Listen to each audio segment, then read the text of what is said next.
Male comics are always coming up to me and they're like, "Hey, Natasha, don't you think you're a little attractive to be a comedian?" And I'm like, "Don't you think you're a little ugly to be talking to me?"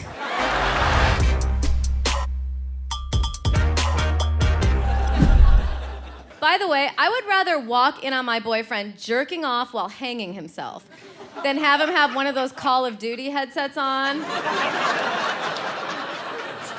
That's one where you protect our country from your couch while you're eating a sandwich. I saw you nod your head, sir. How many hours a day? 6. How old are you? 40? When Napoleon was your age, he'd conquered half of Europe. So it's just something to think about. Are you married? No. Men don't even want to get married anymore. Marriage seems like it would be the best deal for a dude. You could get someone to have sex with you for the rest of your life, someone to find your wallet every day, close the cabinets behind you, pick up your socks. Okay, it would be one thing if guys would take off their socks and leave them on the floor, but they'll pick them up and then put them by the bread. Why are your socks by the bread? Oh, they're not all the way dirty yet.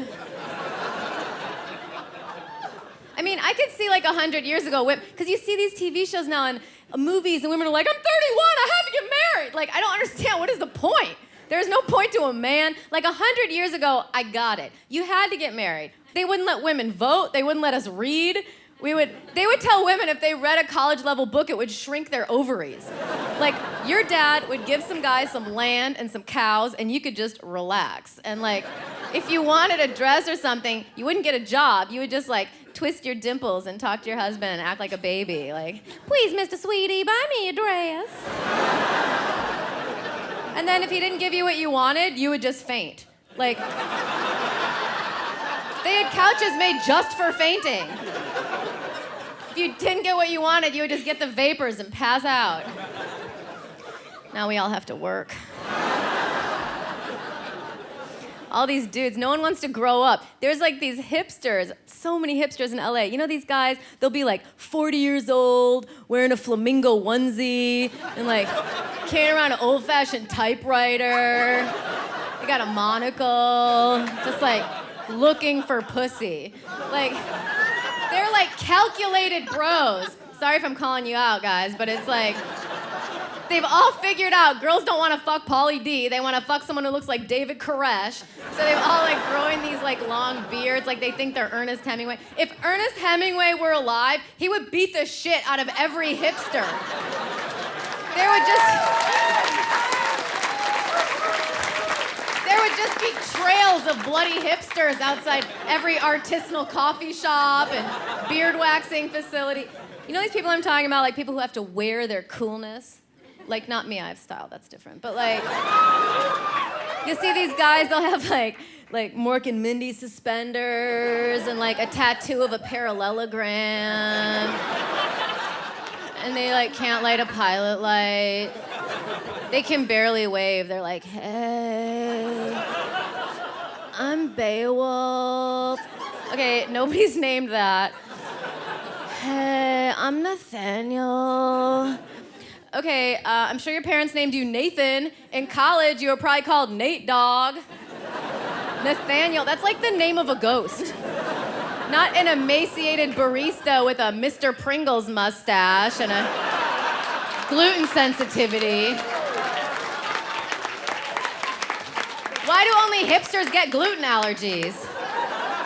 Are they activated by American Apparel purchases? I just broke up with a guy. It's hard though, girls, when you have to be the one that says it. Listen, you've run out of money.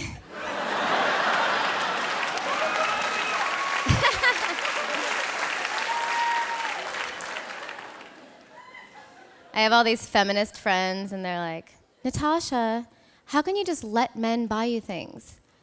And I'm like, "Obviously, you have no idea what it's like to be pretty."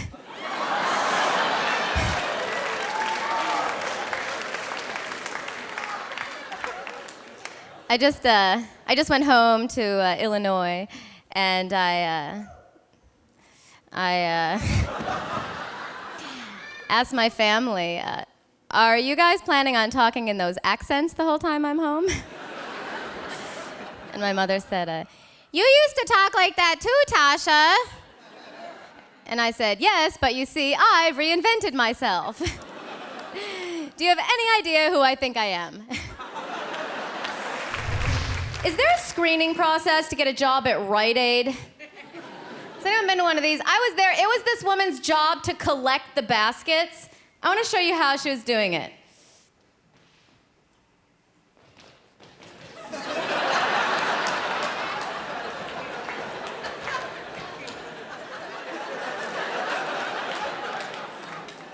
Like, do these people just wake up in the morning, look in the mirror, and go, as little as possible?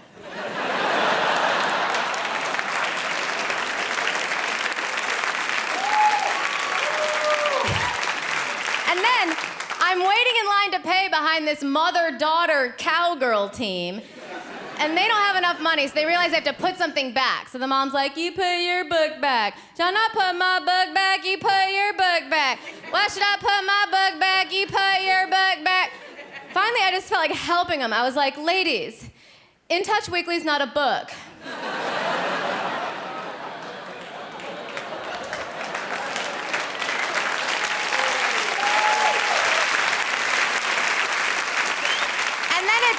And then it's my turn to pay, and the woman behind the register is like, debit, credit.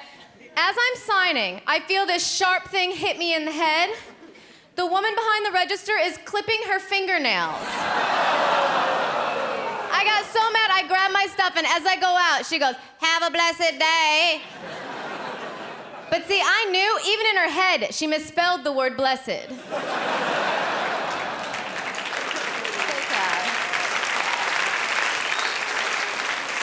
Did you know they have home paternity tests now at Rite Aid? Not pregnancy tests, paternity tests. So you can go down the aisle, you know, you and your kid, let's get some toilet paper, you want an ice cream cone? You know, while we're at it, why don't we see who your daddy is? It's all in aisle 4. So my boyfriend, I have to tell you this story. So my boyfriend really wanted me to meet, is this the Burning Man table right here? So my boyfriend really wanted me to meet his friend. He's like, we go to Burning Man together every year. You know, she's so awesome. Turns out she's one of those girls who's like really awesome to men and then a total bitch to women. And so let me just set the stage. So she's this white chick, red dreadlocks. We're in Austin. I'm talking to her. Okay, first of all, she has a tattoo of angel wings on her breastplate. Okay, wrong side.